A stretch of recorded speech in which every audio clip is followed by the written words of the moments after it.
The chandeliers cast dancing shadows across the white tablecloths, transforming Lissimo into something otherworldly, a place where I didn't belong. My feet ached in the thrift store heels I'd polished obsessively before my shift, the thin straps digging into my ankles as I balanced trays of champagne during the Friday night dinner rush. 6 months at Chicago's most exclusive Italian restaurant had taught me how to become invisible, a ghost drifting between tables, refilling water glasses and clearing plates without making eye contact with patrons who spent more on a bottle of wine than I earned in 2 weeks. Table 7 needs attention. Marco, the floor manager, hissed as he passed, his cloying cologne leaving a sickly trail in his wake. VIP. Don't screw this up, Sophia. I nodded, swallowing hard. The restaurant whispers had already reached me. A private reservation in our most secluded corner booth. The owner himself had made an appearance, something that happened maybe twice a year, nervously straightening paintings and inspecting wine glasses for water spots. I tucked a strand of dark hair behind my ear and made my way across the dining room, feeling the familiar hollowness spread through my chest. 26 years old, with a master's degree in Italian literature gathering dust while I worked double shifts to pay off my mother's medical bills. 6 figures of debt that grew despite every extra hour, every missed meal, every night spent sleeping on my cousin Ellie's couch instead of renting my own place. Table 7 sat partially concealed behind a tasteful arrangement of orchids. 3 men occupied the curved leather booth, but only one drew my eye, the one sitting in the center. Even seated, I could tell he was tall. His dark hair was cut short on the sides but perfectly styled on top, his jawline sharp enough to cut glass. He wore a charcoal suit that moved like liquid mercury when he shifted, the fabric catching the light in a way that screamed bespoke tailoring. No wedding ring, no watch. Unusual for the men who dined here, most of whom wore timepieces worth more than cars. The 2 men flanking him were clearly security. Thick necks strained against their collar buttons, eyes constantly scanning the room, hands positioned to easily reach inside their jackets. I'd seen their type before, though never quite so obviously armed in a fine dining establishment. I approached with practiced deference, eyes appropriately lowered. Good evening, gentlemen.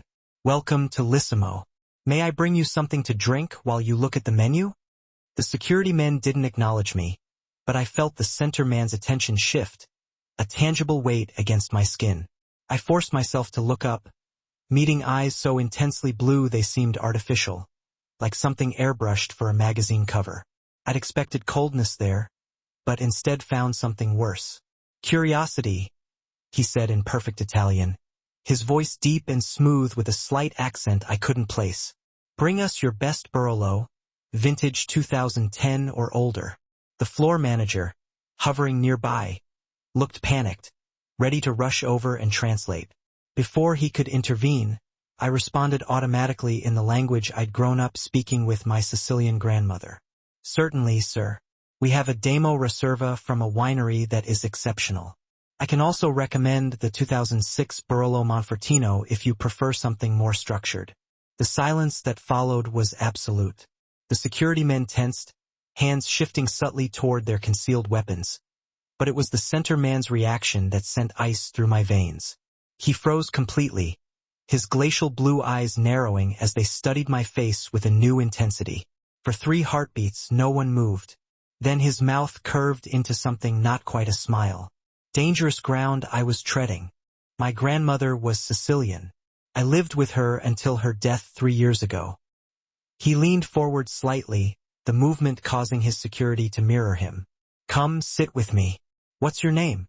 Sophia, I answered, fighting the urge to step back. Sophia Russo. Something flickered across his face, recognition. It was gone too quickly to interpret. The Monfortino, he said, switching to English, his accent now distinctly American with just a hint of something else beneath it. And bring 3 glasses. He glanced at his security detail. They won't be drinking, but I want you to join me. The request was so inappropriate, so against every protocol of the restaurant, that I froze. I'm sorry, sir, but I'm not permitted to. I'm not asking. The tonal shift was slight, but unmistakable. His tone hadn't changed, still conversational, almost friendly, but something beneath it made my skin prickle with warning. "What was your name again?" "Sophia." Marco materialized at my side, his smile strained to breaking. "Mr. Vitali, it would be our pleasure to serve whatever you request. I'll personally retrieve the Monfortino and have Sophia bring it right out." Vitali. The name hit me like a physical blow. Luca Vitali, the man who owned half of Chicago's waterfront properties, whose name appeared in gossip columns linked to models and actresses, whose family had rumored connections to organized crime going back generations. The restaurant's nervous energy suddenly made terrible sense. Marco gripped my elbow, steering me away with fingers that dug painfully into my skin.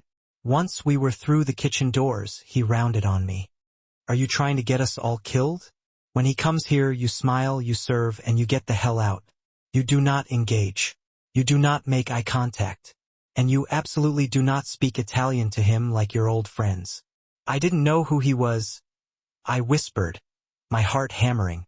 I was just answering him in the language he spoke to me.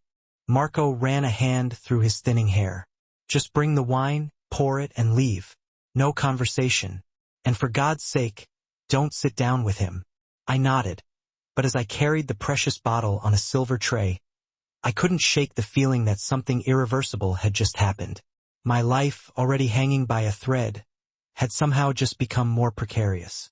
When I returned, Luca Vitali was alone in the booth. His security had moved to a nearby table, still watching the room with predatory focus. I placed the wine on the table with hands I fought to keep steady. "Your security," I began. "Don't need to hear our conversation," he finished, gesturing to the empty space across from him. His eyes never left my face as I hesitated. "Sit, Sophia Russo." The way he said my name, like he was testing how it felt in his mouth, sent a shiver down my spine. I perched on the edge of the seat as far from him as the booth allowed. "I'm really not supposed to." "Open the wine," he interrupted as if I hadn't spoken. With mechanical movements, I presented the bottle, cut the foil, and extracted the cork with the practiced efficiency that came from opening dozens of expensive wines each night. My hands betrayed me only once, a slight tremor as I poured a small amount into his glass for tasting. He didn't look at the wine. Instead, he watched my face, studying me with an intensity that made my cheeks burn. "Tell me about your grandmother." "My grandmother?" I echoed stupidly. "The Sicilian one." Cleared my throat. "She raised me after my parents died. She was from a small village outside Palermo." "What was her name?" "Maria. Maria Russo." His eyes narrowed slightly. "And before that, her maiden name." The question was so specific, so unexpected, that I answered without thinking. "Vizzini. Maria Vizzini." The change that came over his face was subtle. A tightening around the eyes, a slight parting of the lips, but unmistakable recognition, followed by something darker. "Do you know what your grandmother's family did in Sicily, Sophia?" His voice had dropped lower, intimate in a way that made my skin prickle. I shook my head. "She didn't talk much about the past, just that there was some kind of family falling out before she came to America." Luca Vitali lifted his glass, finally breaking eye contact to examine the ruby liquid. "A falling out," he repeated softly. "That's one way to describe it." "I should return to my other tables," I said, moving to stand. His hand shot out, wrapping around my wrist with startling speed. His grip wasn't painful, but it was implacable. "You don't have other tables tonight. Marco has reassigned them." My heart skipped. "How would you know that?" The smile that curved his lips didn't reach his eyes. "Because I own this restaurant, Sophia, along with most of this block." He released my wrist, his fingertips trailing lightly over my pulse point. "Now, drink your wine and tell me how you ended up here, serving tables with a master's degree in Italian literature." The fact that he knew about my education, something I certainly hadn't mentioned, turned my blood to ice. I reached for the glass with numb fingers, taking a sip that I couldn't taste. "How do you know about my degree?" "I make it my business to know things." He leaned back, one arm extending along the back of the booth. "Especially about people who interest me." And I interest you because I speak Italian? Half the staff here speaks at least some. You interest me, he cut in, because you're a Vizzini who doesn't know she's a Vizzini. The cryptic statement hung between us. Outside our secluded corner, the restaurant continued its elegant dance of service and consumption, but it felt 1,000 miles away. I don't understand. No, he agreed, something like pity crossing his features. You don't, but you will.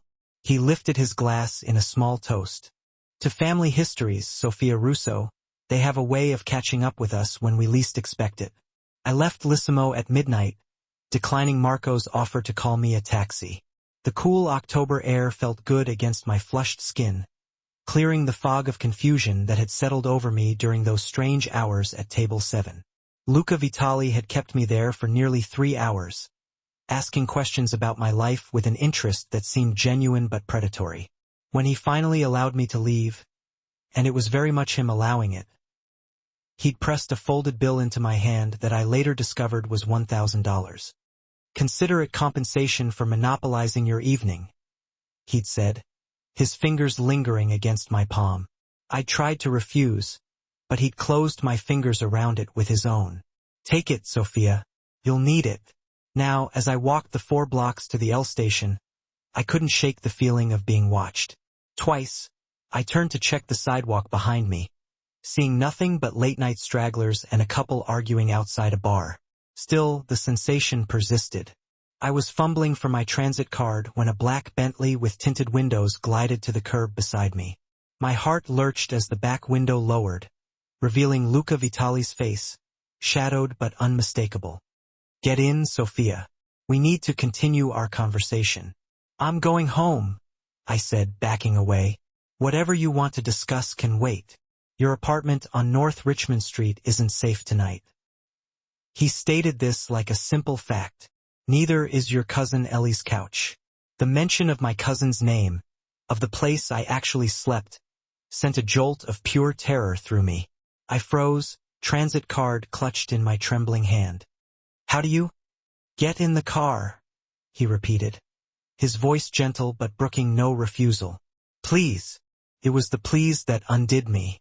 So incongruous, so unexpected, from this man who seemed accustomed to immediate obedience.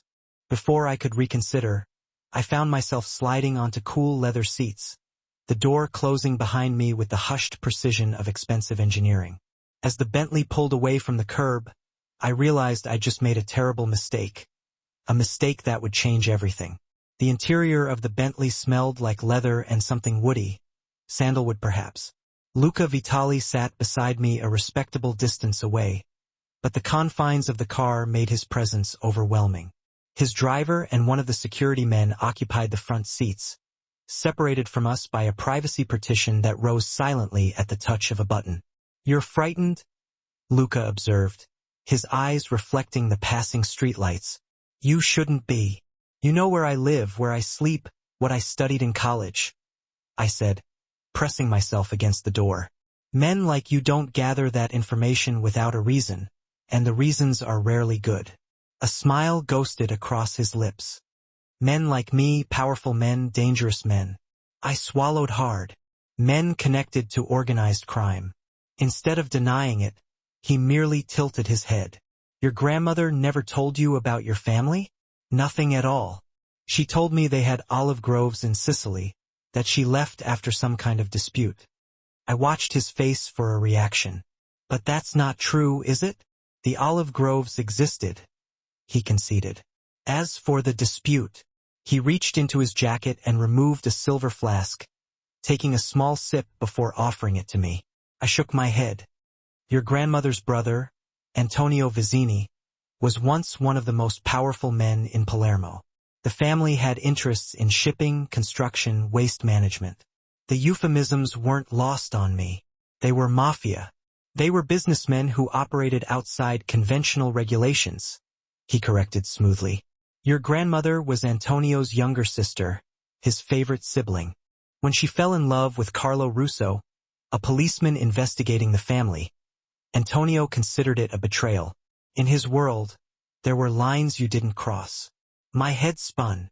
My grandfather was a policeman, an undercover detective. He'd infiltrated the Vizzini operation, gathered evidence, won Maria's trust and affection.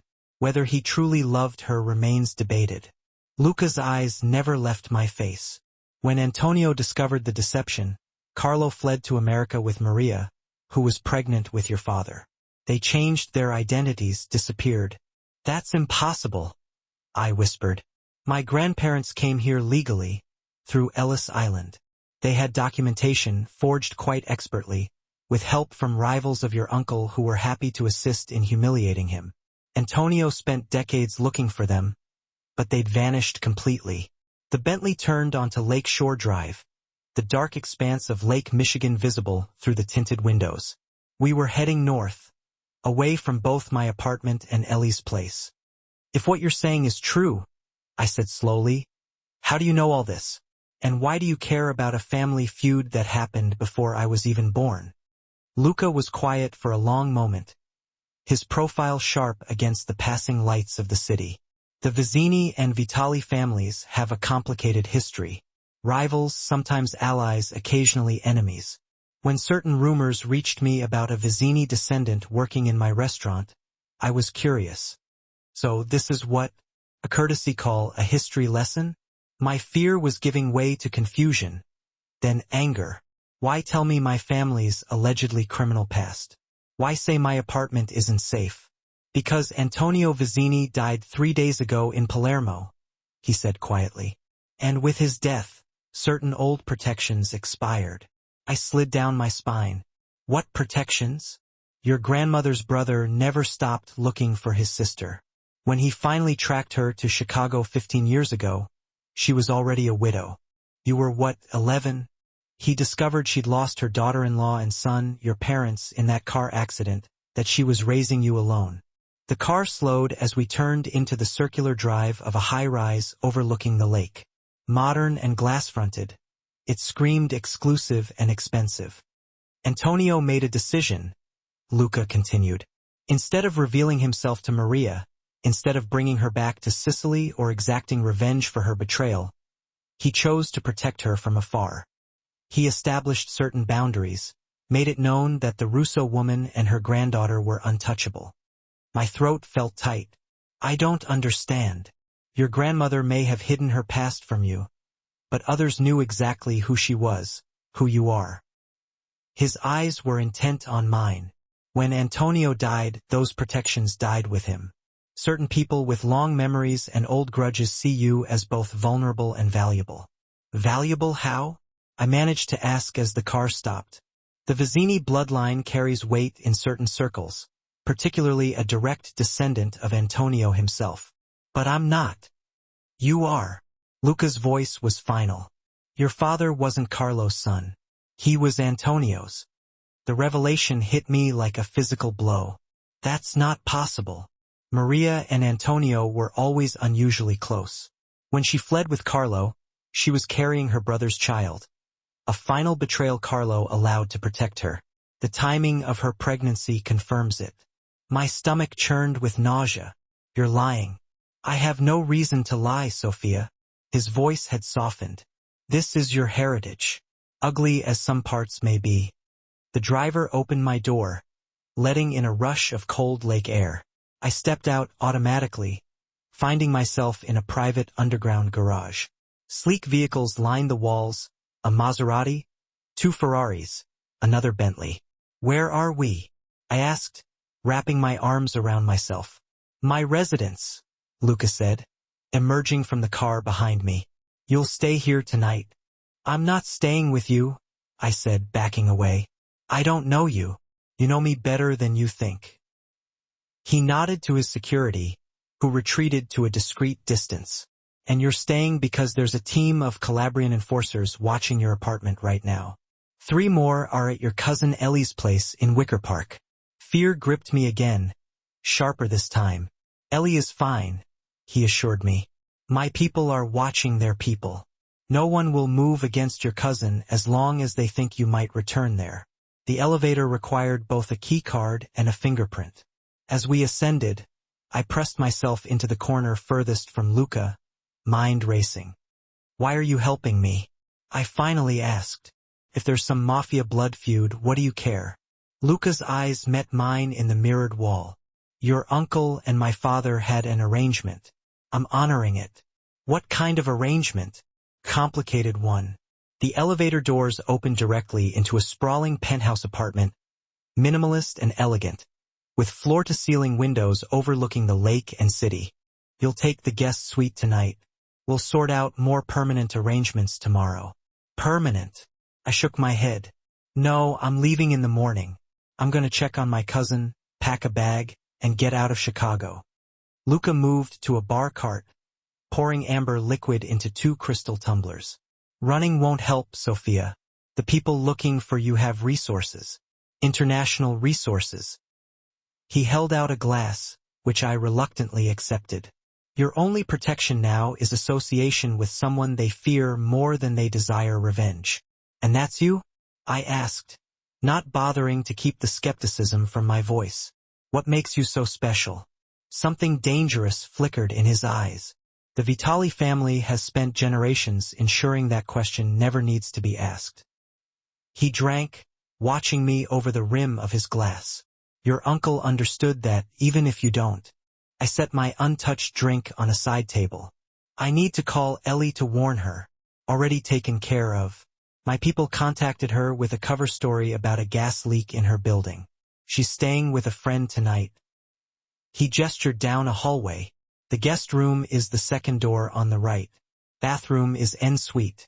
You'll find everything you need. The dismissal was clear. I took a few steps, then turned back. What happens tomorrow? Luca had moved to the window, the city lights casting his profile in sharp relief. Tomorrow we establish your new position. My position?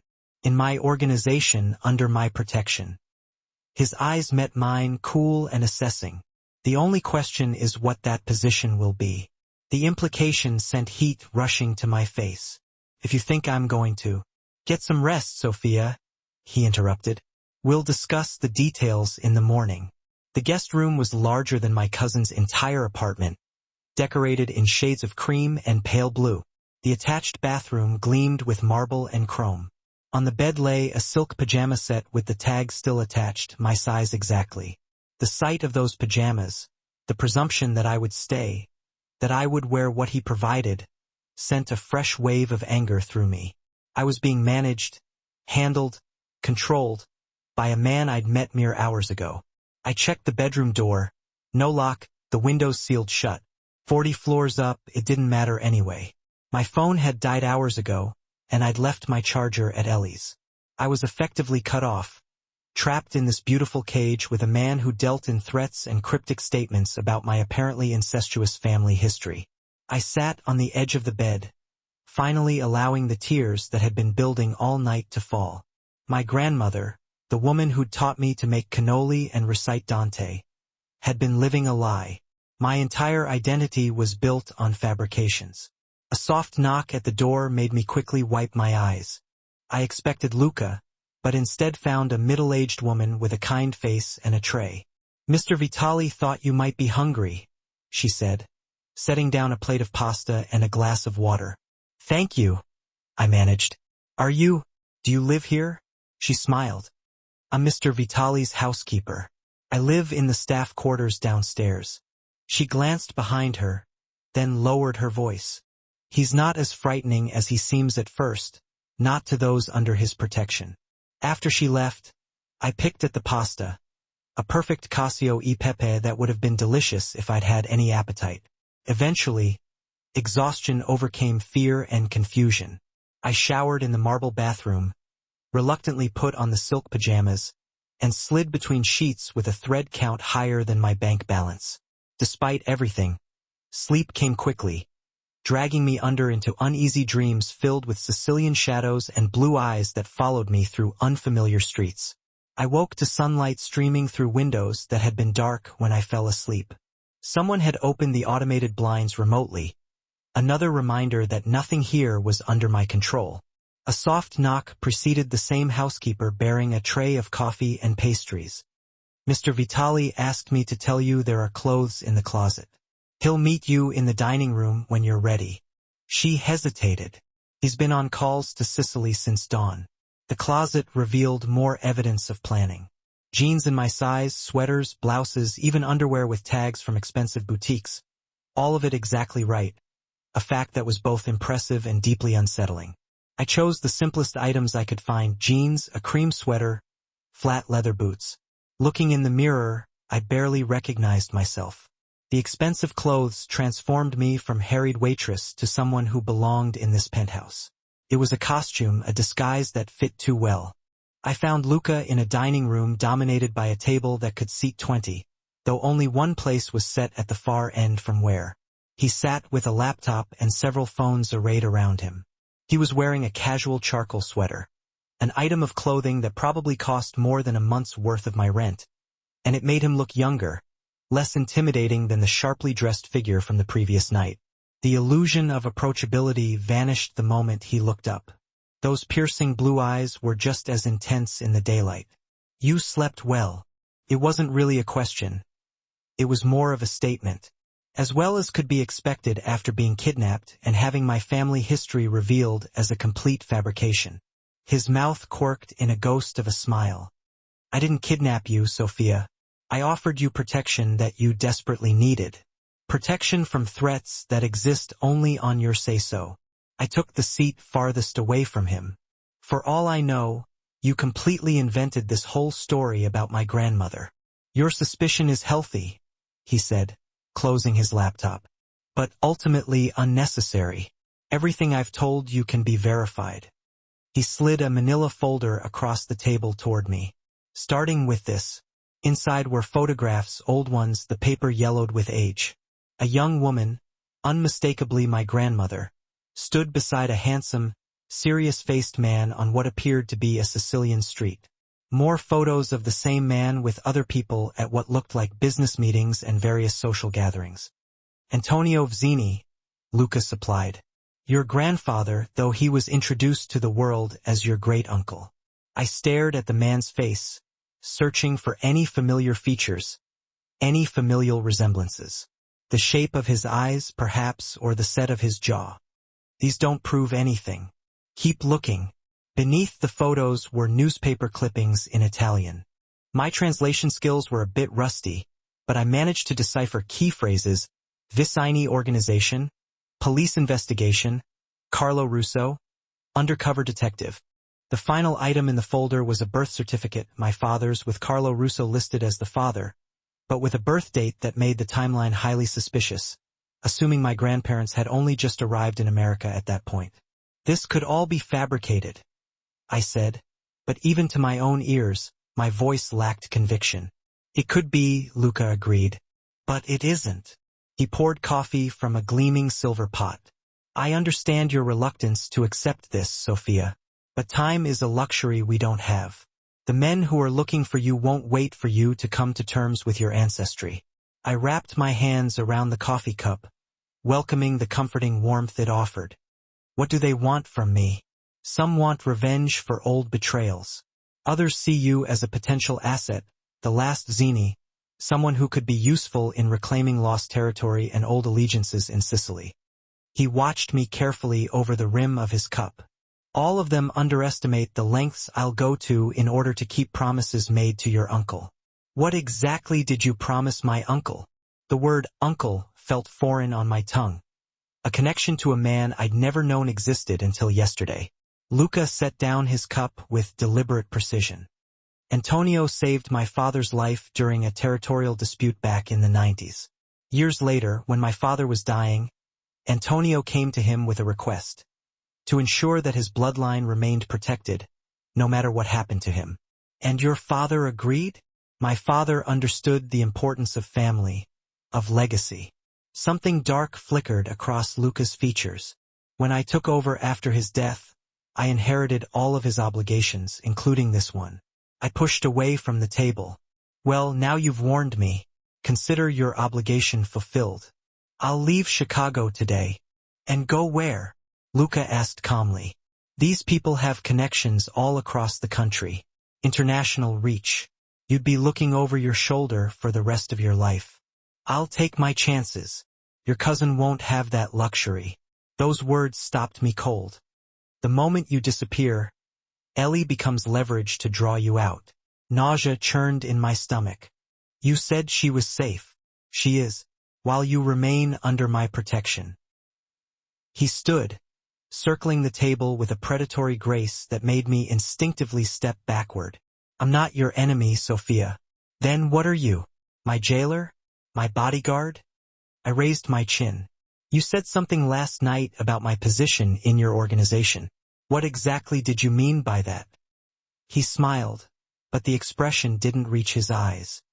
I run legitimate businesses that could definitely use someone with your education and language skills. You'd be compensated, of course. As a translator? An interpreter? I laughed bitterly. That's not what you were implying. Luca moved closer, invading my personal space, close enough that I could smell his cologne, something custom and ridiculously expensive. What do you think I was implying? Heat flooded my cheeks. That there were other ways I could secure your protection. Is that what you think of me? His voice had dropped, becoming even more dangerous. That I would demand sexual favors in exchange for keeping you alive? Put so bluntly, I felt foolish, exposed.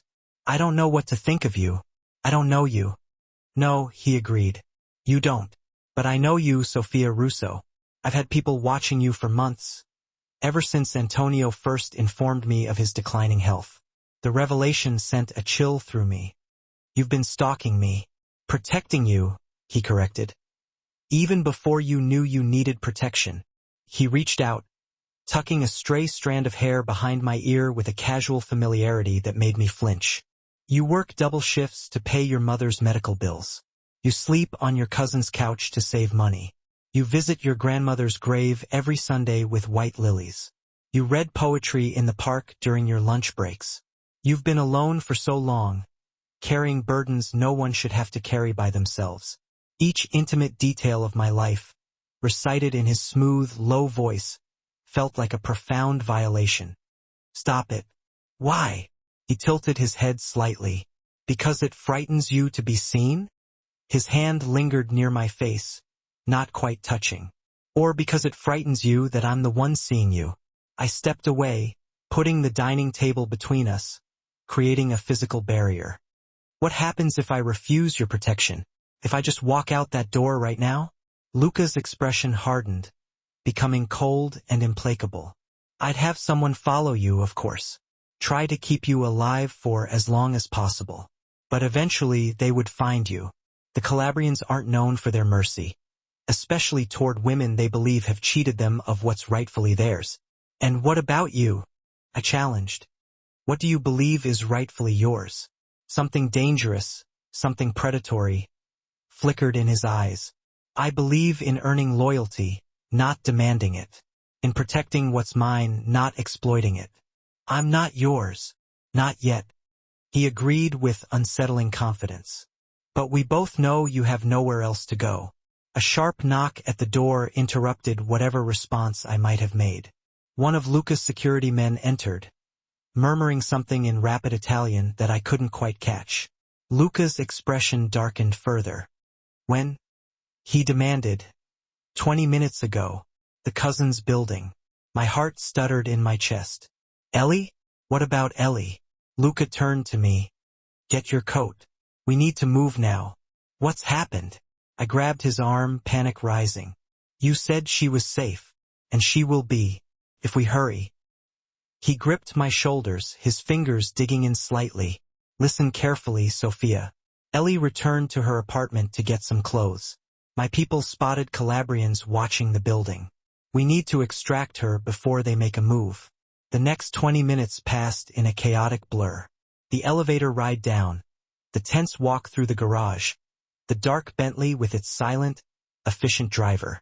Luca made calls, issuing curt orders in a rapid mixture of English and Italian. His entire demeanor had transformed, shifting from the almost playful predator of moments before into something cold, hard, and utterly lethal. I sat beside him, the terror I felt for my cousin completely eclipsing any fear I might have had of him. If they hurt her, they won't. Luca's voice brooked no argument. They want you, not her. But they'll use her to get to you if they're given the opportunity. The Bentley glided through the heavy Chicago traffic with unnatural ease, as if the other vehicles somehow sensed the danger inside and moved aside to clear its path. As we approached Ellie's neighborhood, Luca handed me a small object, a delicate sapphire pendant on a thin chain. Put this on. What? Why? It's a tracker, he said bluntly. If we're separated, I need to be able to find you. The idea of being electronically tagged like some kind of animal made me recoil, but the urgency in his voice was undeniable, and it quickly convinced me. I fastened the necklace around my neck with trembling fingers. There's a microphone embedded in it as well, he added. If you're in danger, just say Azure, and the security team will hear you. We turned onto Ellie's Street, a quiet row of renovated brownstones that was popular with young professionals. Luca pointed toward a nondescript black SUV parked halfway down the block. Calabrians, he said grimly. They've been more efficient than I anticipated. He touched his earpiece, his jaw tightening with barely suppressed anger. Status on the girl. Whatever he heard made his jaw tighten even further. Change of plans. He turned to me, his expression grim. Ellie isn't answering her door, and she's not answering her phone. We need to assume they've already made contact. You said they wouldn't hurt her, and they won't, as long as they believe she's useful in getting to you. He reached inside his jacket, removing a sleek, black handgun that he checked with practiced, almost casual efficiency. The sight of the weapon made this entire nightmare suddenly terribly real. What are you going to do? Get your cousin. Eliminate any threats. He tucked the gun back into its holster. Stay in the car until I return. I'm coming with you, I said, reaching for the door handle. Ellie will be terrified. She knows me. Luca caught my wrist, his grip like iron. If you walk into that building, you're giving them exactly what they want. They'll take you both. Then what do we do? Just sit here while... My question was abruptly cut short by the sudden ringing of a phone. Not one of Luca's sophisticated devices, but mine, the old smartphone that I'd left dead in my purse the night before.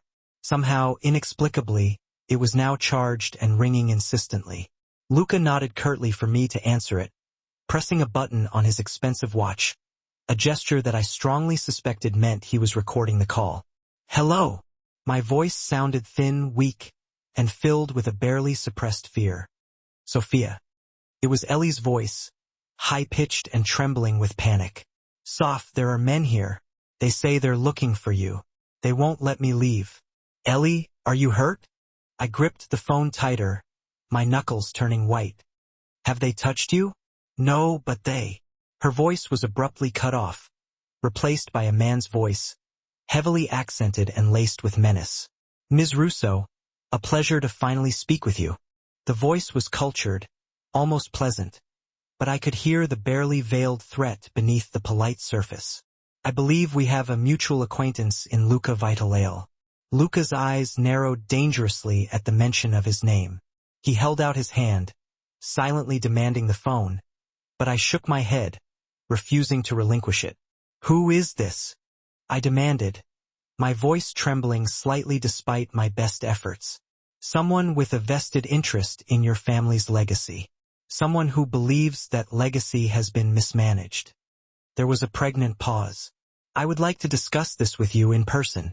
Your cousin will remain our guest until then. If you hurt her, please, Miss Russo. We are businessmen, not barbarians. The man's voice hardened slightly, the polite facade beginning to crack. But make no mistake, we will do what is necessary to secure what is rightfully ours. What do you want from me? Come to your cousin's apartment alone. We will discuss terms. The line abruptly went dead. I looked up at Luca, who had heard every word of the conversation through the car's integrated sound system. His expression was thunderous, his eyes blazing with cold, barely suppressed fury. I have to go in there, I said, reaching for the door handle once more. Absolutely not. His tone left no room for argument, brooking no dissent. The moment you enter that building, you'll both be on a private plane to Calabria. I wouldn't be able to help you then. Then what's your plan? Storm the building? Shoot everyone? I shook my head vehemently. Ellie will be caught in the crossfire. Luca was silent for a long moment, his eyes darting back and forth as he rapidly calculated the various risks and possible outcomes. Finally, he pressed a button, lowering the partition to address his driver. Plan B. Full tactical response. No casualties on our side. The driver nodded curtly, speaking rapidly into a discreet microphone on his lapel. Around us, I suddenly became aware of a subtle but unmistakable movement. Men emerging silently from parked cars, others materializing from the shadows at the corners of the street, all moving with a coordinated, almost military precision toward Ellie's building. What are they going to do? I whispered, my voice barely audible. What they're trained to do, Luca replied coldly, his gaze fixed on Ellie's building. Eliminate threats. For 15 agonizing minutes, nothing seemed to happen. The tension in the car was almost unbearable, a thick, suffocating blanket that pressed down on my chest, making it difficult to breathe. Then suddenly a flurry of movement. The front door of Ellie's building burst open. A group of Luca's men, dressed in dark tactical gear, were rapidly escorting my cousin to a waiting car parked a short distance away. Behind them, more security personnel emerged from the building, half-dragging 2 struggling men in dark suits. A wave of intense relief washed over me at the sight of Ellie, apparently unharmed, her face pale but otherwise seemingly okay. Thank God. Luca's hand settled on my knee, a gesture that was both possessive and subtly reassuring. It's not over yet. The men they captured are just foot soldiers. The one who called you their leader isn't among them. As if summoned by his words, a sharp, cracking sound echoed through the quiet street. A gunshot. Luca reacted instantly, his movements lightning fast and decisive.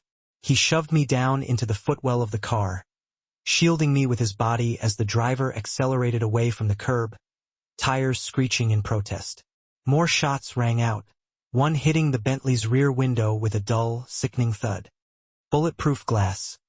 I realized with a detached sense of clarity, my mind struggling to process the unfolding events. Luca had produced his weapon again, his movements fluid and practiced, speaking rapid commands into his earpiece in a mixture of Italian and English. Get the girl to the safe house.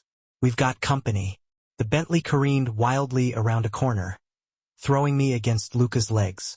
I clutched at the smooth leather seats, my heart pounding in my chest, the raw terror a living thing inside me. Ellie is safe. My people have her. Luca pulled me up beside him as the car straightened out, his strong arm holding me securely against his side. But we've got a tail. 2 vehicles. Through the rear window, I could see 2 black SUVs in hot pursuit, rapidly gaining on us despite our driver's obvious skill. Who are they? I gasped, my breath coming in ragged, shallow bursts.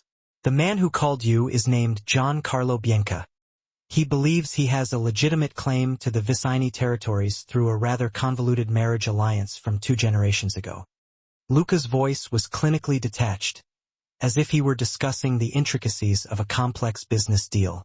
He's been patiently waiting for Antonio's death for years, meticulously planning how to seize control. The Bentley swerved sharply onto Lakeshore Drive, accelerating to what felt like a dangerously reckless speed.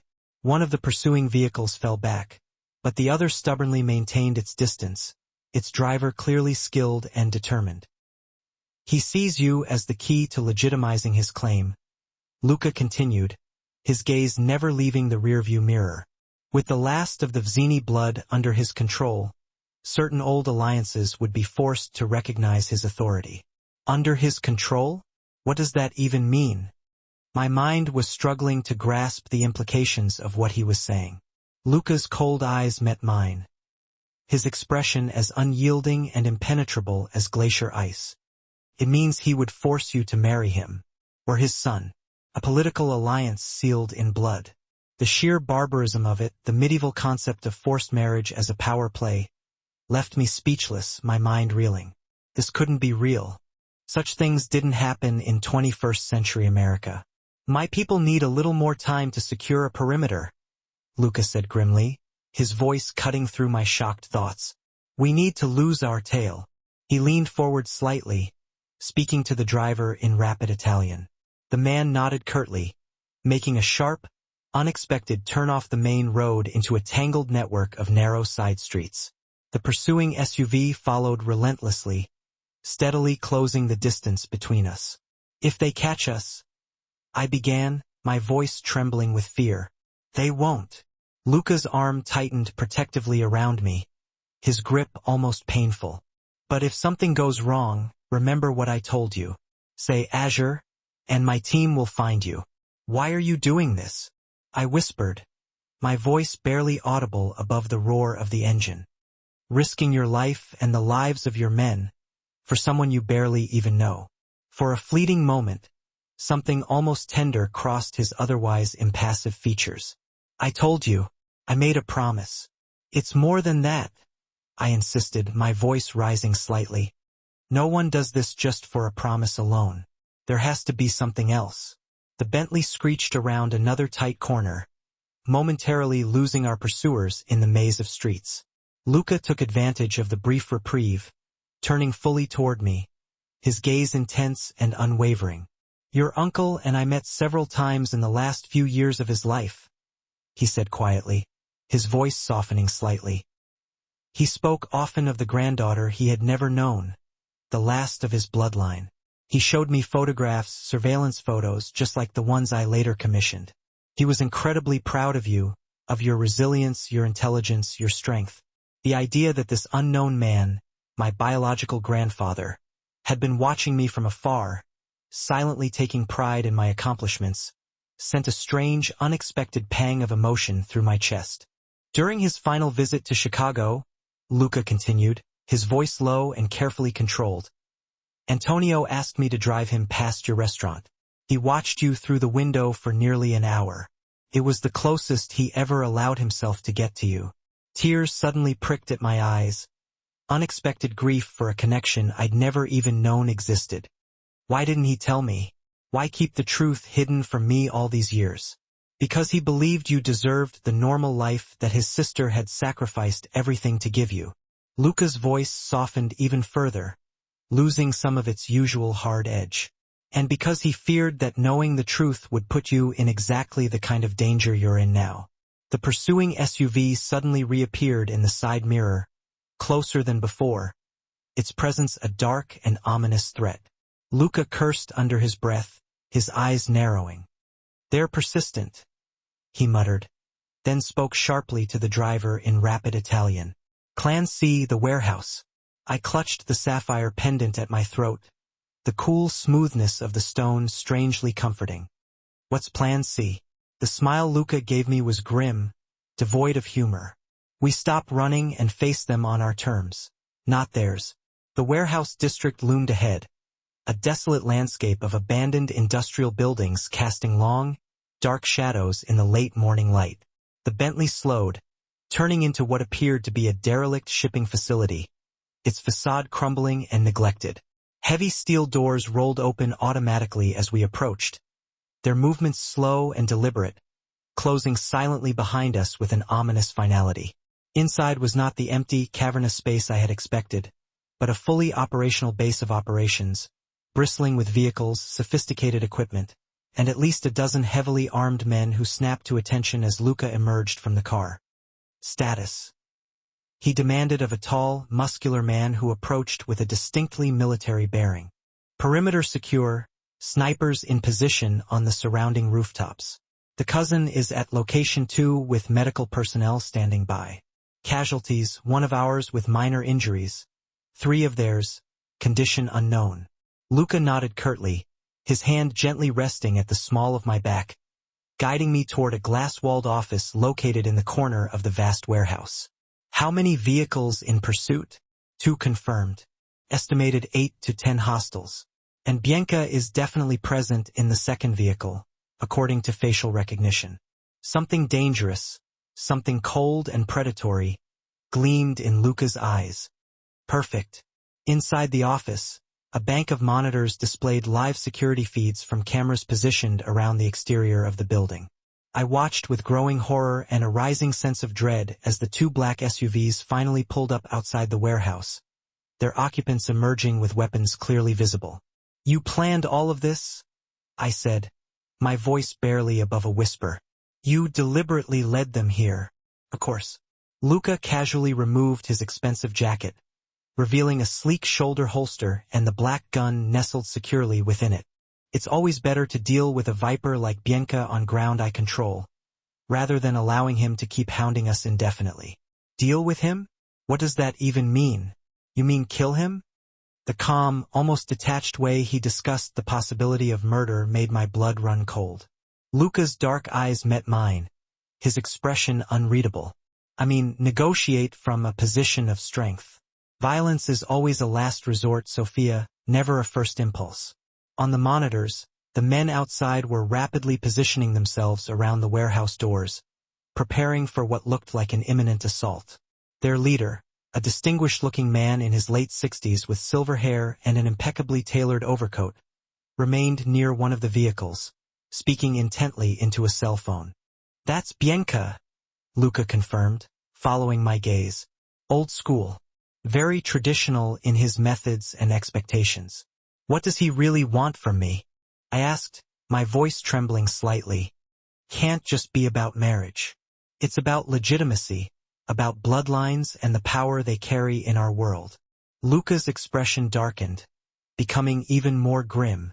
"Your grandfather controlled territories and alliances that have been in a state of limbo since his death. Bianca firmly believes that with you safely under his control, he can effectively claim them as his own." "But I don't know anything about any of this," I protested, my voice filled with frustration. "I can't help him. Your actual knowledge is ultimately irrelevant. It's your blood, your lineage that matters to him." Luca checked his weapon with practiced efficiency, his movements precise and economical. "Your mere presence, your public acknowledgement of his authority, would likely be enough to convince the old families to accept his claim." The phone on the desk suddenly rang, its shrill tone cutting through the tense silence. Luca answered it, his eyes never leaving the bank of monitors. "Vital," he said simply, then paused, listening intently. "Put him through." He pressed a button, activating the speakerphone. Giancarlo Bianca's cultured voice filled the room, its polite facade unable to completely mask the undercurrent of menace. "Mr. Vital, this cat-and-mouse game has been mildly amusing, but I think it's time we discussed these matters like gentlemen, face to face. You lost any right to call yourself a gentleman the moment you chose to target an innocent woman, Giancarlo." Luca's voice had turned to ice, his words sharp and cutting. "Two innocent women, to be precise," Bianca dismissed with a wave of his hand, his voice dripping with condescension. "Collateral concerns. The cousin was never really in any serious danger. As for Ms. Russo, she is hardly innocent. She is of Zini blood, and that inevitably comes with certain obligations. Obligations you have absolutely no right to enforce, Bianca." Luca countered, his voice unwavering. "Antonio made his wishes perfectly clear before his death. His granddaughter remains firmly under my protection." A soft, almost mocking laugh came through the speaker. "Ah yes, the famous vital protection. One can't help but wonder what price the young lady ultimately pays for such security." My cheeks burned with anger and humiliation at the blatant insinuation. Luca's expression didn't change, but I saw his knuckles whiten slightly as he gripped the edge of the desk with barely controlled force. "Your rather tiresome concerns about Ms. Russo's personal arrangements are duly noted and are completely irrelevant to this discussion," he said coldly, his words laced with barely suppressed fury. "Now, state your terms for leaving Chicago without any further bloodshed." "My terms are quite simple. The girl comes with me to Sicily. She publicly acknowledges her heritage and my rightful authority to administer the Vicini holdings.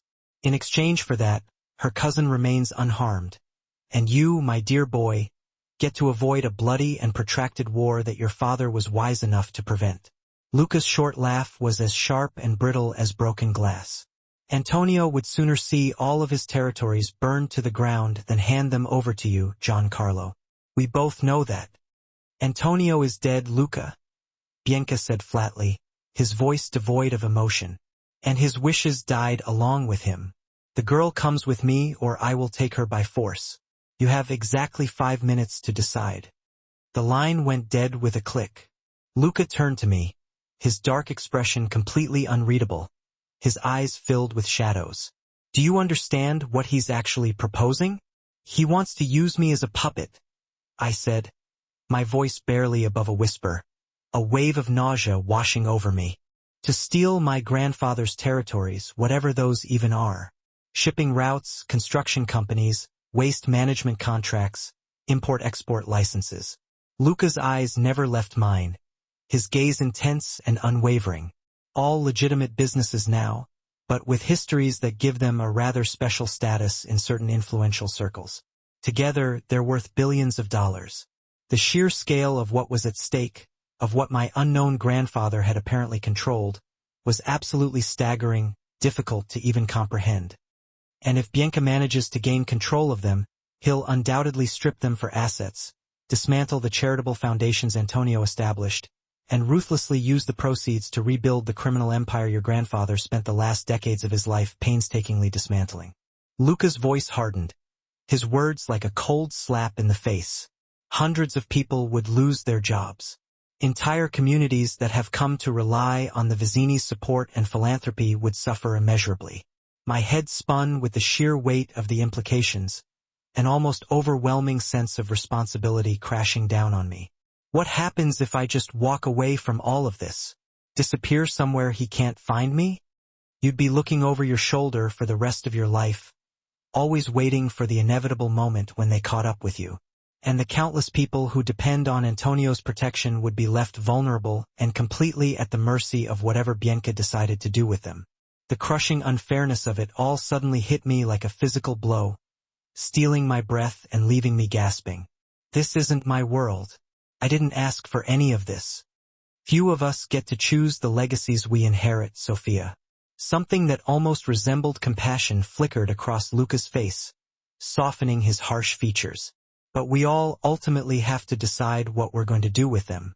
On the monitors, Bianca's men had taken up offensive positions around the warehouse, their movements deliberate and menacing. One of them was carefully setting what appeared to be explosive charges on the heavy main doors. We're rapidly running out of time, Luca said grimly, his voice urgent. There's a secure panic room located behind this office. I need you to. No. The single word surprised both of us, cutting through the tense atmosphere. I won't hide while people die because of me. This isn't some kind of game, Sophia. These men are perfectly willing to kill in order to control me. And I'm just supposed to let them? I finished, my voice rising. So let me talk to Bianca directly, face to face. Luca stared at me as if I had completely lost my mind, his expression a mixture of disbelief and exasperation. Absolutely not. That's simply not going to happen. You said yourself that violence should be a last resort. I challenged, my voice unwavering despite the fear that was gnawing at me. Let me try to resolve this some other way. There is no other way with men like Bianca. He only understands force and intimidation. There has to be. I grabbed his arm, my grip surprisingly firm. Please, Luca. I can't bear to have more blood on my hands. Something shifted in his eyes, a fleeting glimpse of something I couldn't quite define, perhaps respect, or maybe just a reluctant recognition of the implacable determination in my own gaze. What exactly are you proposing? A meeting right here where your men can protect me. Let me speak to him. Let me try to make him understand that I won't allow myself to be used as his puppet. No matter what you say, he won't listen. Men like Bianca simply don't accept rejection. Luca warned, his voice low and intense. Then at least I have to try. I insisted that I had to try, before people started dying because of me. Luca scrutinized me for a long moment, his piercing blue eyes searching mine, seeking something I couldn't quite decipher. Finally, he gave a single, decisive nod. On my terms, he declared, making his conditions crystal clear. You don't leave my side for even a second. You wear a vest. And he firmly stated that at the first hint of danger, The meeting would be over, no questions asked. A wave of relief washed over me. "Thank you," I said, my gratitude palpable. His hand shot out, catching mine in a firm grip, tight enough to ensure I fully understood the gravity of the situation. "If this goes wrong," he began, his voice serious. "It won't," I interjected, trying to project more confidence than I actually felt. "If it goes wrong," he repeated, ignoring my interruption. "Say the word. Any word. My men will cover you." 20 minutes later, I found myself standing beside Luca in the center of the vast warehouse, surrounded by his security team, who formed a protective cordon around us. I was wearing a lightweight, but effective bulletproof vest discreetly hidden beneath a loose-fitting sweater, which offered little comfort against the sight of the heavily armed men now entering through the main doors. Bianca made his entrance last, closely guarded by 2 imposing bodyguards who remained glued to his side, never straying an inch. In person, he appeared older than he did on the monitors, his face etched with the lines of a lifetime spent calculating and scheming. His eyes, sharp and dark, immediately locked onto me. "Ms. Russo." He greeted me, his accent noticeably more pronounced in person. "A pleasure to finally meet Antonio's granddaughter. The resemblance is remarkable." I remained silent, acutely aware of Luca's steady presence beside me, feeling like a much-needed anchor in turbulent seas. Bianca offered a thin, humorless smile. "You have your grandfather's silence when facing adversaries, admirable, if ultimately futile." He then glanced over at Luca. "I must say, I am surprised you agreed to this meeting, Vital.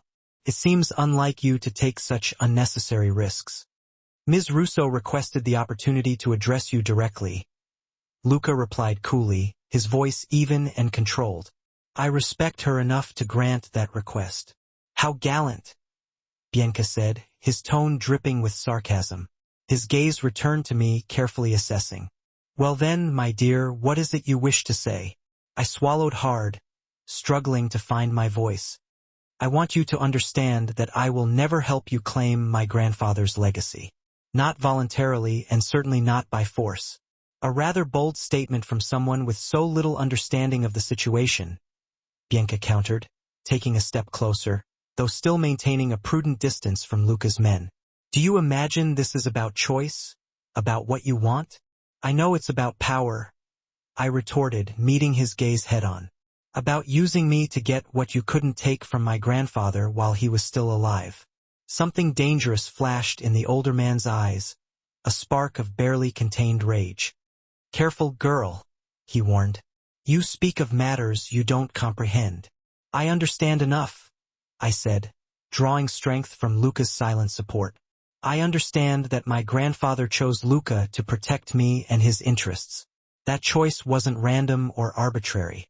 He must have had very good reasons to trust the Vital family over others." Bianca's laugh was sharp and unpleasant. Antonio was a sentimental old fool in his final years. He made decisions based on outdated notions of honor and obligation. "Perhaps," I acknowledged, holding my ground, "but they were his decisions to make, his legacy to direct." I straightened my spine, channeling a confidence I didn't entirely feel. "And I intend to honor them." "Honor?" Bianca sneered, his expression contemptuous. "What do you know of honor, girl? You've spent your entire life ignorant of your true heritage, serving drinks to strangers instead of claiming your birthright." "My birthright?" I repeated slowly, carefully considering his words. "You mean the empire built by a man I never even knew? The power you think I can hand over to you with a simple signature and a public statement?" I shook my head. "It doesn't work that way, Mr. Bianca. Not anymore." "It works exactly as I say it works," Bianca snapped, his cultured veneer finally cracking, revealing the ruthless man beneath. "The old families will recognize my claim with your support. Without it, they remain loyal to Vital only because of a dying man's wish. Then perhaps you should consider why my grandfather entrusted Luca with that wish," I suggested, pressing my advantage. "Why he believed the Vital family would protect his interests better than you ever could." Bianca's face darkened with fury, his composure slipping further. Antonio Vizzini was a traitor to our traditions. He spent his final decades dismantling what generations had built, converting our operations into legitimate businesses, donating profits to charities instead of strengthening our position. He evolved, Luca interjected, his voice deadly calm, cutting through the tension like a knife. He understood that our world was changing, that survival meant adaptation.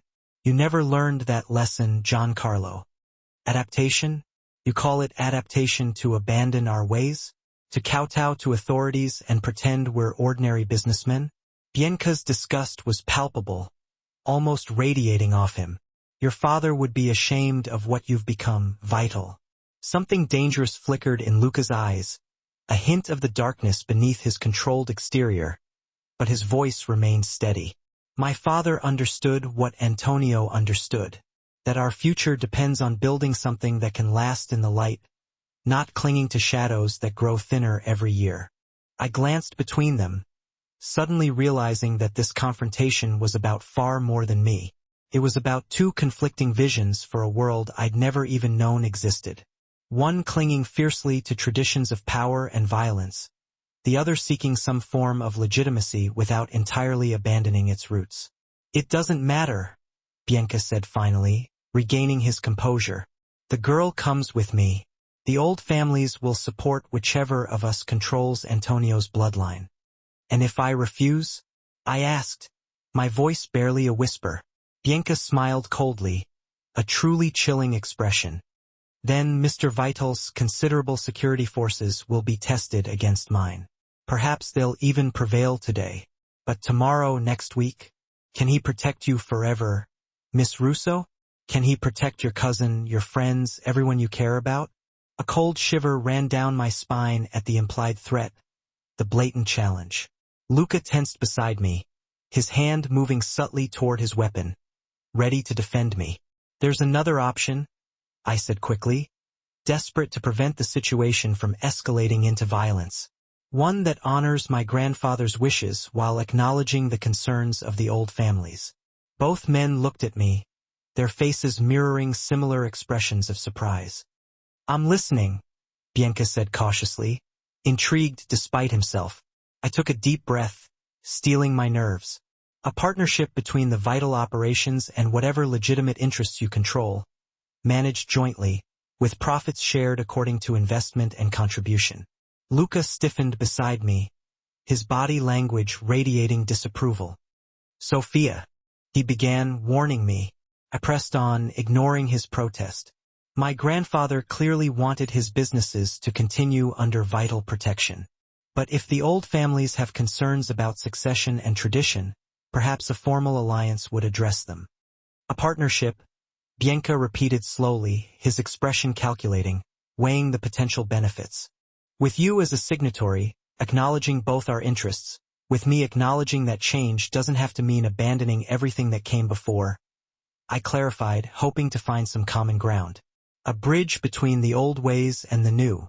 For a long moment, no one spoke, the silence hanging heavy in the air. The tension in the warehouse was so thick you could cut it with a knife. Finally, Bianca laughed, a genuine sound of surprise and reluctant admiration. Antonio's blood indeed. He too had a talent for finding the unexpected solution. He studied me with a newfound interest, his eyes gleaming. A partnership would need to be very carefully defined. The terms precisely negotiated. Of course, I agreed, hardly daring to believe he was actually considering it. With proper legal documentation and safeguards for all parties involved. Bianca turned to Luca, his gaze piercing. And you, Vital, would you accept this compromise? Share what Antonio entrusted solely to you? Luca's expression was unreadable, his emotions carefully masked. If that's what Sophia chooses, I would respect her decision. His eyes met mine briefly, a silent communication passing between us. Though we would need to discuss the details privately. A faint smile played around Bianca's lips, a hint of amusement in his eyes. I see. He straightened his already immaculate jacket, adjusting it with a practiced ease. Very well. I will consider this proposal. My representatives will contact yours to begin preliminary discussions. His gaze hardened, all trace of humor vanishing. But understand this, Ms. Russo. If I sense any deception or delay tactics, my original offer will be the only one remaining on the table. I understand, I said quietly, offering a curt nod, my voice steady despite the turmoil within. Bianca turned to leave, his security detail closing ranks around him, forming an impenetrable shield. At the door, he paused, looking back at me with an expression I couldn't quite decipher. A mixture of respect and something else, something unreadable. You would have made Antonio proud today, he said, his voice surprisingly soft. Remember that when you're finalizing our agreement. After they had gone, the tension in the warehouse dissipated like air escaping from a punctured balloon. Luca's men relaxed marginally, though they maintained their vigilance, their eyes constantly scanning the surroundings. I found myself suddenly weak-kneed, the adrenaline that had carried me through the confrontation draining away, leaving me feeling shaky and vulnerable. Luca caught my arm, steadying me, his touch firm and reassuring. That was either the bravest or the most foolish thing I've ever witnessed, he said quietly, his voice close to my ear. Did I just make a terrible mistake? I whispered, my voice filled with doubt. His eyes met mine, his gaze serious, but with something akin to admiration flickering in their depths. You bought us time, created an option where there appeared to be none. His fingers tightened slightly on my arm, offering silent support. But Bianca is dangerous, Sophia. He'll expect this partnership to be formalized soon, and on terms that favor him significantly. I know, I acknowledged, my voice heavy with understanding. But it stopped people from dying today. That has to count for something. For a moment, something almost gentle, almost tender, crossed Luca's features, softening his hard edges. Then his professional mask returned, his expression becoming businesslike as one of his men approached. The building is clear, sir. No surveillance devices left behind. The cousin has been moved to the penthouse as instructed. Ellie's at your apartment? I asked, surprised by this sudden revelation. Luca nodded, confirming my suspicion. It's the most secure location we have. Once Bianca identified her, your cousin became a permanent part of this equation. His expression softened slightly at my obvious concern. She's safe, Sophia. Shaken but unharmed. I need to see her, I insisted, needing to reassure myself and explain what was happening. You will, he assured me, his voice firm. But first, we need to discuss what just happened and what happens next. The ride back to Luca's penthouse passed in intense silence, the weight of our recent encounter still hanging heavy in the air. I stared out the window at Chicago's familiar skyline, now transformed in my eyes, tainted by the knowledge of the hidden world that existed beneath the surface. Behind those gleaming towers and busy streets existed another reality, one of power struggles and blood legacies, of dangerous promises and veiled threats. A world I'd been thrust into without any warning or preparation, leaving me feeling lost and vulnerable. What am I going to tell Ellie? I finally asked, breaking the oppressive silence as the Bentley turned onto Lakeshore Drive, the familiar landmarks doing little to ease my anxiety. Luca, who had been answering emails on his phone, his fingers moving deftly across the screen, looked up, his attention finally focused on me. The truth, or as much of it as you think she can handle. The truth, I repeated with a hollow laugh, the absurdity of the situation washing over me. That her cousin is apparently the heir to a Sicilian crime family, that men with guns threatened her because of me. The truth that you're in a complicated situation that affects her safety. He corrected gently, his voice filled with understanding. That you're doing everything possible to resolve it without anyone getting hurt. I turned to face him fully, searching his eyes for reassurance. Is that what I'm doing? Or am I just making everything worse? Something almost gentle, almost compassionate, crossed his features, softening his usually impassive expression. You're adapting to circumstances that would break most people, Sophia. Give yourself some credit for that. The unexpected praise warmed me despite everything, a small spark of hope flickering in the darkness. What would you have done if I hadn't suggested the partnership? Eliminated the threat, he said simply, his voice devoid of emotion. Permanently. The matter-of-fact way he discussed what amounted to murder should have horrified me, should have sent shivers down my spine. Instead, I found myself oddly grateful for his honesty, his willingness to protect me, even if it meant resorting to violence. And now, I asked, seeking clarity. Now we prepare to negotiate with Bianca while simultaneously strengthening our position? His eyes met mine, his gaze unwavering. Which means formally establishing your place within the Vicini Vitali organization. My place? I echoed, unsure of what that entailed. As what exactly? The Bentley slowed as it approached Luca's building, the imposing structure looming before us. That depends on what you want, Sophia, he said, his voice leaving the decision squarely in my hands. You've bought us time, but decisions still need to be made. In the underground garage, 2 security men, their faces grim and professional, met the car, escorting us to the private elevator, ensuring our safety and privacy. Luca's hand rested lightly at the small of my back, a gesture that had become strangely familiar in the space of a single chaotic day. What would Antonio have wanted for me? I asked as the elevator ascended, the silence amplifying my anxiety. Luca considered this, his brow furrowed in thought. He wanted you protected, first and foremost. Beyond that, he hesitated, searching for the right words.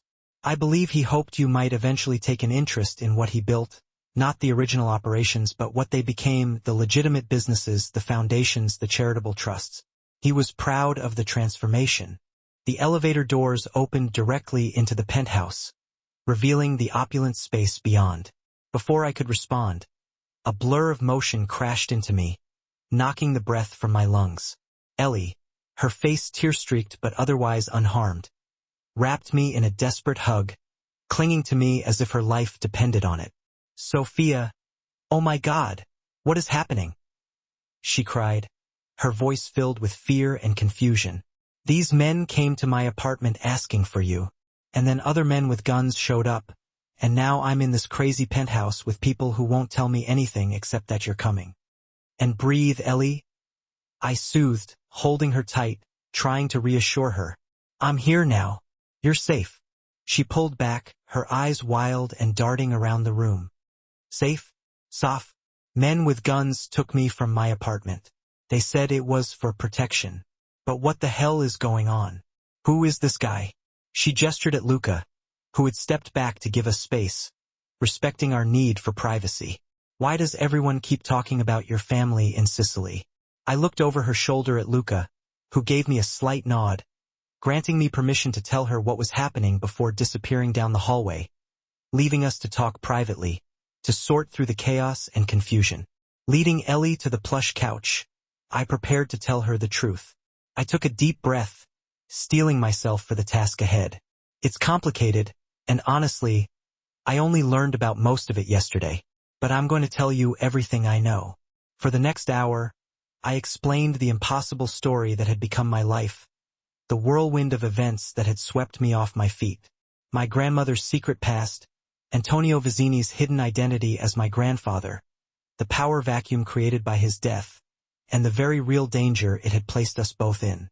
I left out the most violent details, sparing her the worst of it, but I didn't sugarcoat the fundamental truth, making it clear that we were caught in a dangerous game of power and tradition, a game with potentially deadly consequences. So, this Luca guy, Ellie said when I finished, her voice still trembling slightly. He's what? Your bodyguard? Your jailer? Your boyfriend? She whispered the last word with wide eyes, a hint of mischief flickering amidst her lingering fear. Heat rushed to my face, betraying my embarrassment. He's none of those things.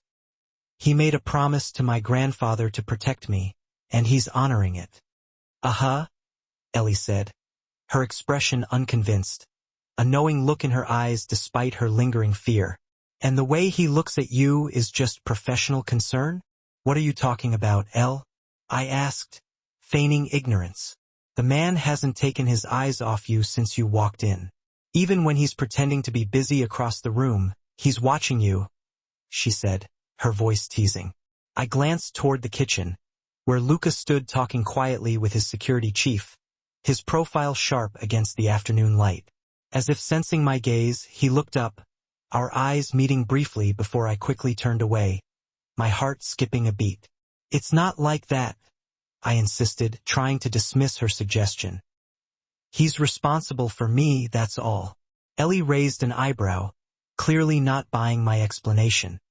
If you say so, but responsibility doesn't usually look like that.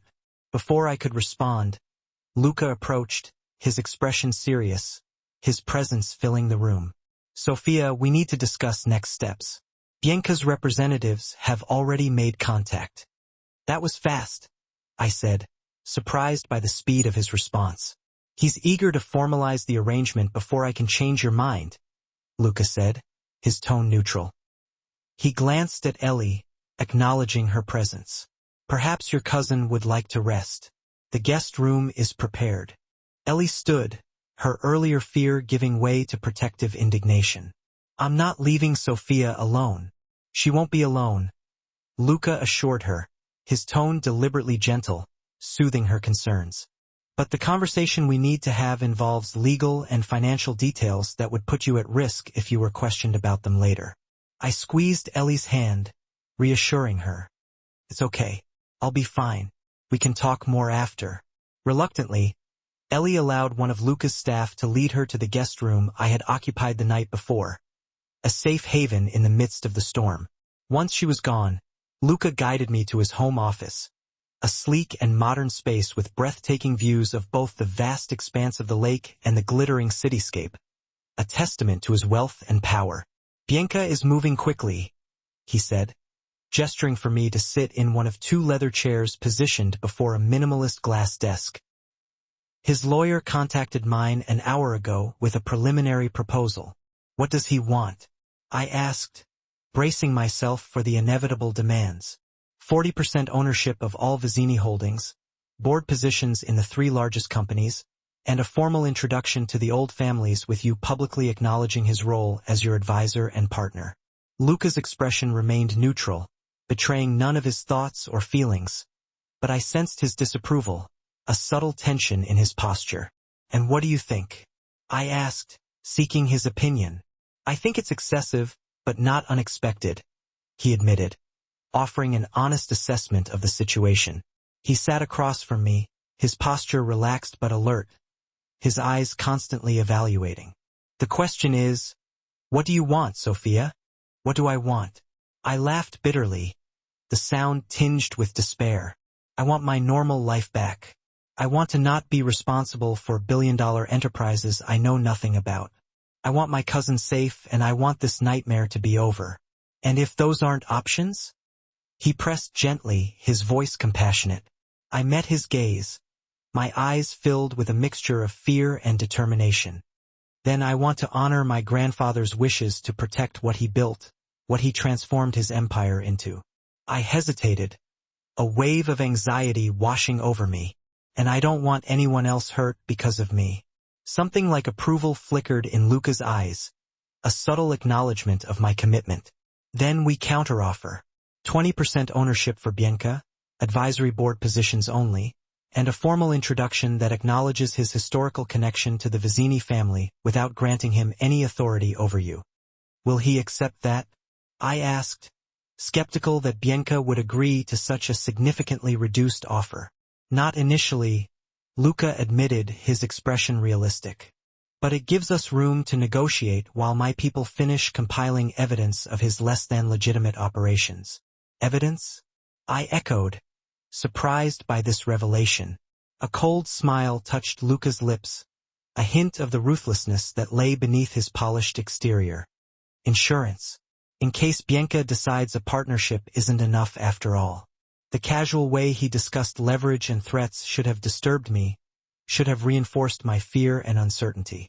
Instead, I found myself oddly comforted by his thoroughness, his readiness to protect what was apparently now mine, even if it meant resorting to questionable tactics.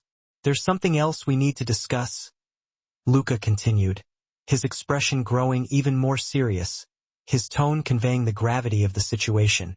Your official role in the organization. Bianca will expect it to be clearly defined before any agreement is finalized. I told you, I don't know anything about running businesses, especially ones with complicated histories. I protested, feeling overwhelmed by the enormity of the task. You'll learn, he said simply, his voice filled with confidence. Antonio left detailed records, and I can guide you through the transition. And if I don't want this responsibility, I challenged, pushing back against the pressure. If I want to walk away once Bianca is dealt with? Luca studied me intently, his gaze unwavering. Is that what you want, Sophia? To return to serving wine to strangers and sleeping on your cousin's couch? To pretend none of this exists while others manage your inheritance? Put that way, it sounded absurd, a cowardly retreat from a challenge I couldn't ignore. Yet, the alternative, stepping into a world of power and danger I barely comprehended, seemed equally impossible, a leap into the unknown with no guarantee of success. What if I'm not cut out for this? I asked quietly, my voice filled with doubt. What if I make terrible decisions that hurt people? You won't be alone, Luca said, his voice softening, offering reassurance. Unless you want to be. The implication hung between us, heavy with unspoken possibilities, a silent acknowledgement of the growing connection between us. I searched his face, those impossible blue eyes revealing nothing and everything, offering both protection and a challenge. Why are you really doing this, Luca? I asked, needing to understand his motivations. Can't just be about a promise to a dying man. For a moment I thought he wouldn't answer, that he would deflect the question with a practiced ease. Then he leaned forward, closing the distance between us, close enough that I could smell his cologne. A subtle scent of sandalwood and something else, something intrinsically him. When Antonio first approached my father about protecting you, I thought it was sentimental foolishness. Another old man trying to right past wrongs before meeting his maker. His voice dropped lower, becoming more intimate, more revealing. Then I saw the surveillance photos. Read the reports about this brilliant, stubborn woman working double shifts to pay off her mother's medical bills, giving up her dreams to honor obligations that would have broken most people. Heat crept up my neck as he continued, his words stripping away my defenses. I started having my own people watch you. Tell me about your habits, your struggles. I found myself. He paused, seeming to search for the right word. Impressed. By your resilience, your loyalty, your complete obliviousness to your own worth. My worth? I repeated, unsure what he meant, feeling exposed and vulnerable. Not your bloodline or your inheritance, he clarified, making his meaning clear. Your character, the way you care for your cousin, the kindness you show to difficult customers, the books of poetry you read on your breaks. The realization that he had been watching me for months, gathering these intimate details of my life, should have terrified me, should have made me feel violated. Instead, I felt strangely seen, truly seen, perhaps for the first time, acknowledged for who I was as a person, not just for my family name. So what happens now? I asked, my voice barely above a whisper, my heart pounding in my chest. Now we negotiate with Bianca, formalize your position, ensure your safety and your cousin's. Luca said, his eyes holding mine, his gaze unwavering, and perhaps explore what exists between us beyond obligations and promises. My heart stuttered, skipping a beat in surprise. And what is that exactly? Instead of answering, he reached across the desk, his fingers brushing mine in a touch so light it might have been accidental if not for the intense intent in his gaze. Only what you want it to be, Sophia, he said, his voice roughened slightly, betraying his own emotions. I protect what's mine, but I don't claim what isn't freely given. Before I could respond, before I could fully process his words, his phone rang, shattering the moment. The secure line dedicated to his security team, a direct link to the front lines. Luca answered with a curt "Vital," his expression darkening as he listened to the information being relayed. When? He demanded, his voice sharp. How many? A pause, his face becoming grim. Lock down the building. Full protocol. I'll handle it. He ended the call abruptly, standing immediately, his movements decisive. Bianca's men have been spotted in the lobby. It seems he's decided to accelerate negotiations. Fear gripped me, a cold wave washing over me. Ellie, I said, my voice filled with concern. She is safe, he assured me, his voice firm, trying to calm my fears. The residential floors are secure, but we need to move quickly. He crossed to a painting on the wall, swinging it aside to reveal a hidden safe, concealed behind the artwork. After entering a complex combination, he removed several files and a small velvet box, his movements swift and efficient. What's happening? I asked, standing as well, my heart pounding in my chest. I thought we had an agreement with Bianca. We have a preliminary understanding that he's apparently decided to strengthen through intimidation. Luca said, his expression thunderous, radiating barely contained rage. A mistake on his part. From the box, he removed a ring, a stunning platinum setting showcasing a cluster of sapphires that perfectly matched the pendant he'd given me earlier, a deliberate echo of the past. This belonged to my grandmother. I had it resized yesterday. Luca, what? I began, my mind racing. What Bianca respects? He interrupted, his voice hard.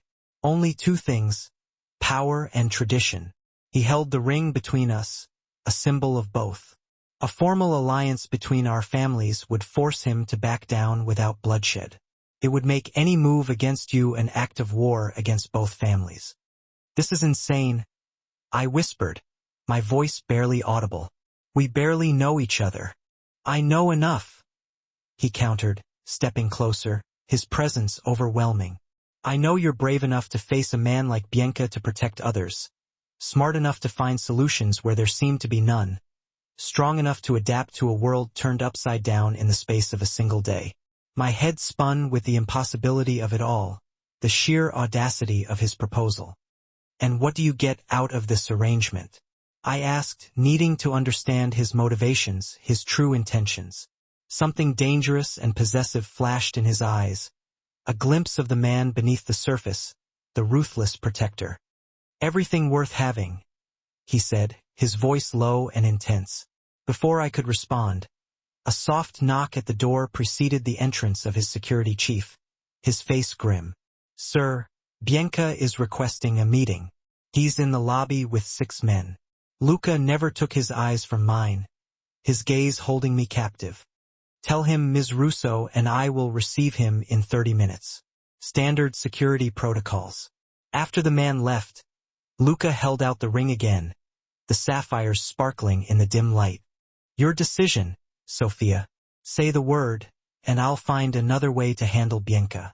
I looked from the ring to his face, searching for deception or calculation, for any sign that this was merely a strategic move, devoid of any real emotion. Instead, I found only intensity and something deeper, something that made my pulse quicken, despite the absurdity of the situation, something that resonated within me. This isn't real, I said quietly, trying to deny the undeniable pull I felt towards him. It's just strategy, is it?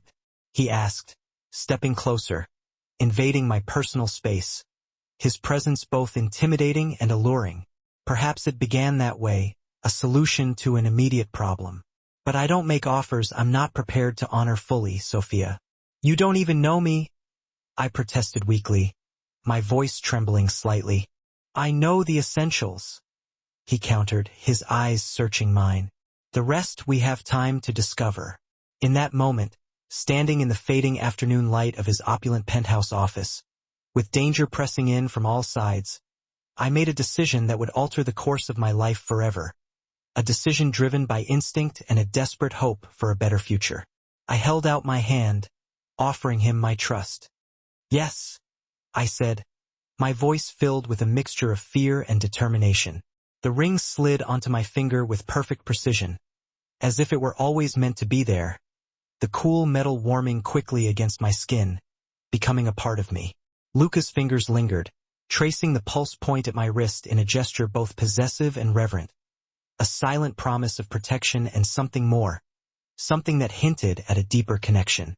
Mine to protect, he murmured, his eyes locking with mine. Mine to cherish. Without a moment's hesitation, he pulled me close. One hand found the small of my back, while the other cupped my face with a surprising tenderness. When his lips finally met mine, the kiss wasn't the calculated move of some strategist. It was something raw and insistent, something that weakened my knees and stole my breath. When we finally broke apart, breathless and reeling, it felt like the world itself had shifted beneath our feet.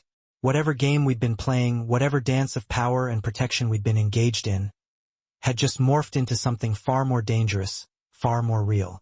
"We have 28 minutes before Bianca arrives," Luca said softly, his thumb gently tracing the curve of my lower lip. "Time enough to discuss how we present this development to our unwelcome guest." "And after?" I asked, surprised by the unexpected steadiness in my own voice. A smile played on his lips. Not the cold, calculating expression I'd seen him direct at others, but something warm, intimate, and just for me. "After we begin building our empire together."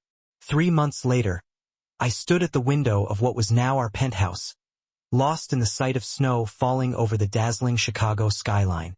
Behind me, Luca was speaking rapidly in Italian on the phone, putting the final touches on the arrangements for tomorrow's board meeting of the newly merged Vicini Vital Foundation. The partnership with Bianca had been formally sealed last month, though under terms that were far more favorable than his original proposal. The look on his face when Luca had introduced me as his fiancé had been worth every single moment of uncertainty leading up to that decision. Power recognizes power, and our united front had left him with little choice but to accept the new reality. Ellie had adapted to our dramatically changed circumstances with a surprising degree of ease. Having accepted Luca's offer to fund the completion of her nursing degree in exchange for her discretion, she visited often, gradually warming to the man who had so completely turned both of our lives upside down. As for me, the transition from overworked waitress to heir of a vast business empire had certainly not been without its challenges.